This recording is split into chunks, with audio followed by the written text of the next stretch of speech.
आज की सुबह आप किसी से मिलने से पहले प्रभु से मिलो। आज किसी को देखने से पहले प्रभु को देखो। आज किसी से बात करने से पहले प्रभु से बात करो। आज किसी को ढूंढने से पहले प्रभु के राज्य और धर्म को ढूंढो। आप सभी को जय मसीह की आज के इस नए दिन में आप सभी का स्वागत करते हैं। हम आशा करते हैं कि आप सभी प्रभु की कृपा से अच्छे होंगे। तो चलिए दिन की शुरुआत करने से पहले वचन की ओर ध्यान देंगे। मीका 6वां अध्याय 6वां वचन।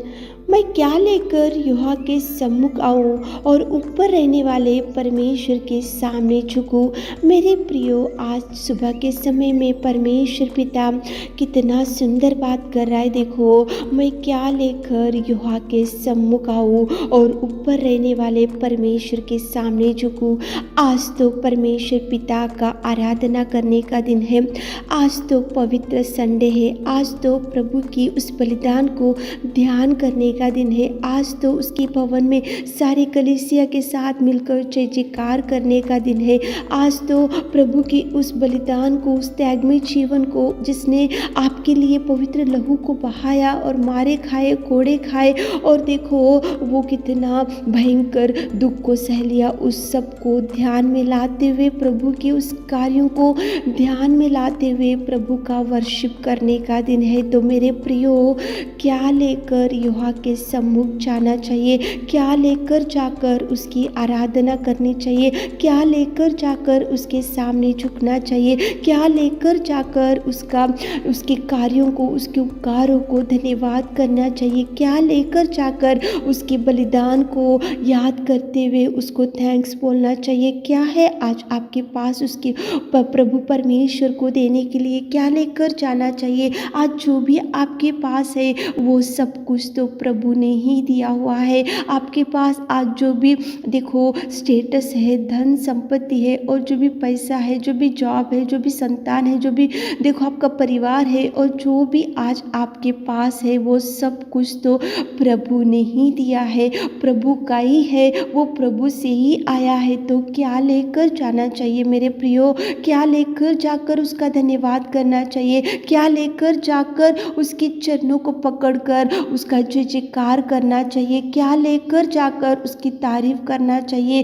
क्या है आज आपके पास प्रभु परमेश्वर के चरणों के पास रखकर उसको थैंक्स बोलने के लिए? क्या है प्रभु को देने के लिए आपके पास क्या है मेरे प्रियो? कुछ भी नहीं है और प्रभु आपसे कुछ भी नहीं मांग रहा है। प्रभु ने ही सब कुछ आज आपको दिया है, लेकिन प्रभु केवल एक मांग रहा है आपसे और वो ये है मेरे प्रियो, टूटा मन परमेश्वर का योग्य बलिदान है। क्या लेकर जाना चाहिए? आज जो भी है वो सब कुछ तो प्रभु ने ही दिया है। आपका परिवार, आपके बच्चे, आपका धन, आपकी संपत्ति, आपका बल, आपकी शक्ति, आपका ज्ञान, आपका बुद्धि, आपकी ताकत, आपकी पढ़ाई, आपकी सब कुछ, आज जो आपके पास है वो सब कुछ प्रभु ने ही दिया है, प्रभु से ही आया है। तो प्रभु को क्या लेकर जाना चाहिए मेरे प्रियो? प्रभु केवल आपसे ये इच्छा रख रहा है कि टूटा मन परमेश्वर का योग्य बलिदान है। टूटे मन से उसके पास जाकर, उसके सम्मुख जाकर झुकना चाहिए। टूटे मन से उसके सम्मुख जाकर उसके सामने झुकना चाहिए।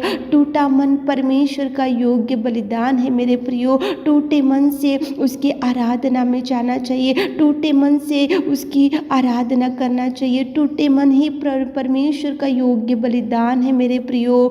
टूटा मन लेकर प्रभु के भवन में जाना चाहिए मेरे प्रियो। एक फरीसी गया था प्रभु के मंदिर में। देखो, वो जाते ही वो खुद की ही बड़ाई करने लगा कि मेरे पास तो देखो, मैं दिन के 4 बार उपवास करता हूँ, मैं तो दशमांश देता हूँ, मैं तो बहुत प्रार्थना करता हूँ, मेरे पास तो बहुत अच्छे गुण है। वो देखो फरीसी जाकर वो खुद की ही बड़ाई करने लगा। परमेश्वर के भवन में गया, परमेश्वर के मंदिर में गया, उसकी स्तुति करना था, वो उसकी आराधना करना करना था, उसकी बलिदान को ध्यान में लाना था, लेकिन फरीसी जाकर उसकी बड़ाई, उसकी महिमा, उसकी देखो उसका स्टेटस और उसके बारे में ही वो परमेश्वर के सामने जाकर बढ़ाई करने लगा।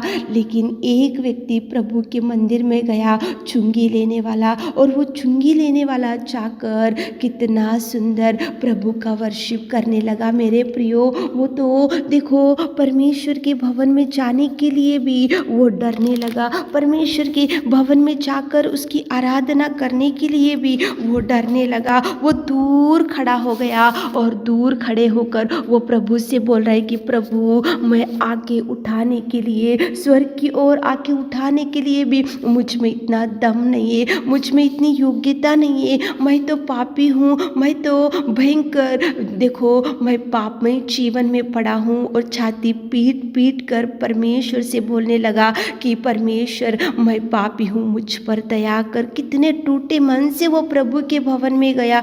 टूटा मन ही परमेश्वर का योग्य बलिदान है। मेरे प्रियो, चुंगी लेने वाले ने भी आराधना किया और यहाँ पे फरीसी भी उसकी देखो उसकी बड़ाई वो करने लगा। दो मनुष्य परमेश्वर के भवन में गए थे, लेकिन वो देखो सप्ताह के 2 बार उपवास रखता हूँ और दशमांश देता हूँ, मैं तो अच्छी प्रार्थना करता हूँ, मैं तो बहुत अच्छा हूँ बोल के वो खुद की बड़ाई करने लगा। लेकिन चुंगी लेने वाला दूर खड़ा हो गया, क्योंकि उसको मालूम था प्रभु महान है, प्रभु पवित्र है, प्रभु के सामने मैं खड़े होने के लिए भी मुझे योग्यता नहीं है, प्रभु तो दयालु है। इसलिए वो छाती पीट पीट कर उसके पापमय जीवन को अंगीकार करते हुए, उसके कार्यों को देखो, वो उसके जो कीचड़ की जिंदगी थी उसको ध्यान में लाते वो छाती पीट पीट कर कहने लगा कि हे प्रभु, मैं तो पापी हूँ। कितना सुंदर वो परमेश्वर के भवन में जाकर झुका, परमेश्वर के भवन में जाकर वो आराधना करने लगा, परमेश्वर के भवन में जाकर स्तुति करने लगा। मेरे प्रियो, क्या लेकर जाना चाहिए परमेश्वर के भवन में? परमेश्वर आपसे कुछ भी नहीं चाह रहा, लेकिन योग्य बलिदान। परमेश्वर के भवन में जाने से पहले आपने आपको ही देखो योग्य बलिदान लेकर जाना चाहिए। टूटा मन ही परमेश्वर का योग्य बलिदान है। वो आराधना लेकर जाओ, टूटे मन को लेकर जाओ, टूटे मन से परमेश्वर के सामने झुको, टूटे मन से परमेश्वर के सम्मुख जाओ, टूटे मन से परमेश्वर की आराधना करो, टूटे मन से परमेश्वर के सामने जाकर झुको, ताकि प्रभु आपकी आराधना को स्वीकार कर सके। मेरे प्रियो, ताकि प्रभु आपकी आराधना को स्वीकार कर सके। फरीसी की आराधना प्रभु ने स्वीकार नहीं किया, क्योंकि वो गया और उसकी बड़ाई, उसकी ही देखो जो कार्य उसने किया उसकी ही बड़ाई, उसकी प्रशंसा, उसके ही जो कार्यों को उसने किया वो बड़ाई करने लगा। लेकिन चुंगी लेने वाला टूटे मन से परमेश्वर का आराधना किया, वो दीन बना और देखो उसकी स्थिति को उसने याद कर लिया, उसकी दरिद्र स्थिति को उसने याद कर लिया। ये लेकर जाओ, चुंगी लेने वाला जैसे आराधना किया उस रीति की आराधना में जाओ। मेरे प्रियो, आज क्या लेकर परमेश्वर के सम्मुख जाना चाहिए? टूटा मन परमेश्वर का योग्य बलिदान है। ये लेकर प्रभु के भवन में जाओ, ये लेकर प्रभु की आराधना करो, ये लेकर प्रभु के भवन में जाकर उसका वर्शिप करो। टूटा मन परमेश्वर का ही योग्य बलिदान है। आज जो जो आपके पास है वो सब कुछ प्रभु ने ही दिया है, तो वो सब बाजू में रखो। टूटे मन से, पूर्ण हृदय से उसके जो जो उपकारों को आपके जीवन में किया उसको ध्यान में लाते हुए, उसको याद करते हुए, उसके देखो उसके उपकार को, उसके बलिदान को, उस क्रूस के बलिदान को ध्यान में लाते हो। टूटे मन से परमेश्वर के भवन में जाकर उसकी आराधना करो, ताकि प्रभु आपको ब्लेस कर सके। आमीन।